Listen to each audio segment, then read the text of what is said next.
আমাদের এই প্রবলেমটাতে বলেছে determine the Norton equivalent at terminal A B for the circuit in figure. তো আমরা এইখানে দেখতে পাচ্ছি প্রথমেই যেটা খেয়াল করব যে আমাকে নর্টন বা থেভনিন যেটাই বলুক সেইখানে কোনো অ্যাক্টিভ এলিমেন্ট আছে কিনা, অর্থাৎ সোর্সগুলো কেমন, সেই সোর্সগুলো আবার ডিপেন্ডেন্ট বা ইন্ডিপেন্ডেন্ট কিনা। তো এইখানে ডিপেন্ডেন্ট সোর্স দেখতে পাচ্ছি আমরা, একটা ডিপেন্ডেন্ট সোর্স এই জায়গায় আছে। তো এই ডিপেন্ডেন্ট সোর্স থাকলে আমাদের নিয়মটা কি হয়, আমরা ওই ডিপেন্ডেন্ট সোর্সটাকে সার্কিট থেকে সরাতে পারবো না। তো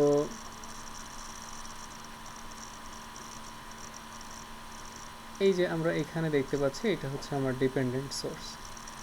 তো প্রথমে যদি আমি আরথেভনিন বের করতে চাই তাহলে আমাদের নিয়ম ছিল যে আমাদের যদি কোনো এলিমেন্ট অ্যাক্টিভ থাকে অর্থাৎ ভোল্টেজ সোর্স বা কারেন্ট সোর্স, সেগুলো জিরো বানাতে হবে। তো কারেন্ট সোর্স জিরো বানায় হচ্ছে ওপেন করে, তার মানে আমরা এইখান থেকে এইটুকু কেটে দিব।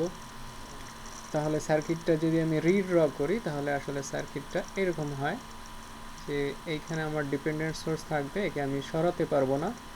এইখানে আমার রেজিস্টর ছিল 2 ওহম, এটা হচ্ছে 10 আই নট। এইখানে হচ্ছে আমার 4 ওহমের রেজিস্টরটা আছে, আর এই হচ্ছে আমার টার্মিনাল এ এবং এই হচ্ছে আমার টার্মিনাল বি। তাহলে এই পার্টটুকু কমপ্লিট। এরপর আমরা এই জায়গাতে আমার যে টার্মিনালের এগেনস্টে বলবে সেখানে একটা কারেন্ট সোর্স বা ভোল্টেজ সোর্স দিয়ে নিব। আমি এই ক্ষেত্রে কারেন্ট সোর্স দিচ্ছি, ধরলাম সেটা 1 অ্যাম্পিয়ার। এই কারেন্ট সোর্সটা নিব, তাহলে এর এগেনস্টে যে ভোল্টেজ সেটা হচ্ছে ভি। এরপরে আমরা যে মেথডগুলো জানি সার্কিট সলভ করার, কেসিএল, কেভিএল, লুপ, তারপরে হচ্ছে আমাদের নোড, সেগুলো অ্যাপ্লাই করে এই জায়গাটা সলভ করবো। আমার এইখানে আমি এই দিকে যদি কারেন্টের ফ্লো ধরি তাহলে এটা হচ্ছে আমার আই নট, আই নটটা হচ্ছে 1 অ্যাম্পিয়ার। আমি এখানে লিখে নেই যে I not equal to 1 ampere.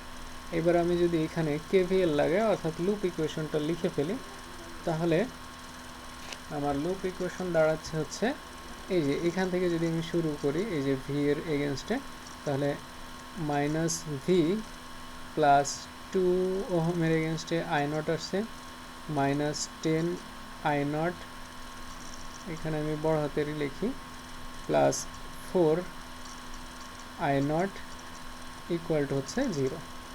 R I not যদি 1 বসাই তাহলে minus V plus 2 minus 10 plus 4 equal to 0। তাহলে আমরা এখান থেকে ভি ইকুয়াল টু পাচ্ছি হচ্ছে -4 এত ভোল্ট। তাহলে আর থেভনিন ইকুয়াল টু কী হবে এই জায়গায়, R Thevenin equal to R equal to V by I.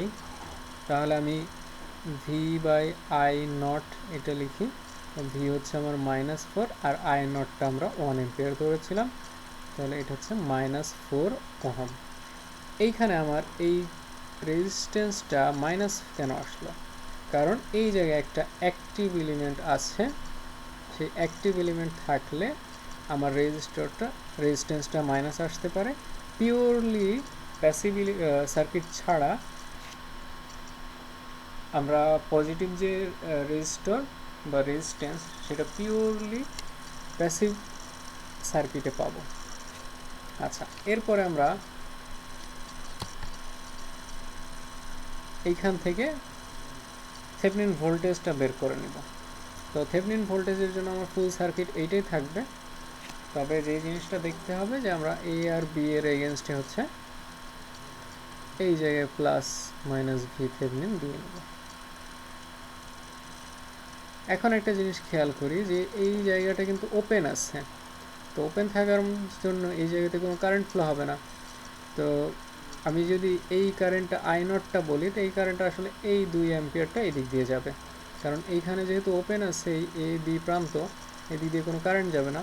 তাহলে আমি যদি এই লুপে এই যে এই লুপ ইকুয়েশনটা চালাই তাহলে আমরা দেখি যে এই যে মাইনাস ভি থেকে শুরু করি, তাহলে মাইনাস ভি থেভনিন প্লাস 2 ওহমের এগেনস্টে কারেন্ট 0, তো এটা লিখলাম না।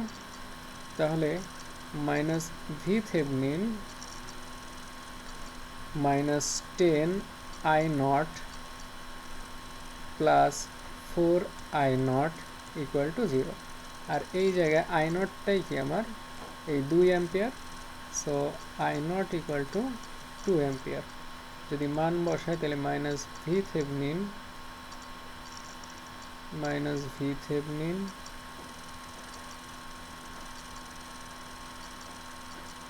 ইকুয়াল টু এখানে 12 ভোল্ট আসবে, অতএব V Thevenin equal two minus 12 volt আসবে। তাহলে এইবার আই নর্টনটা কি হবে? আই নর্টন হবে হচ্ছে আমার V Thevenin by R Thevenin বা আর নর্টন।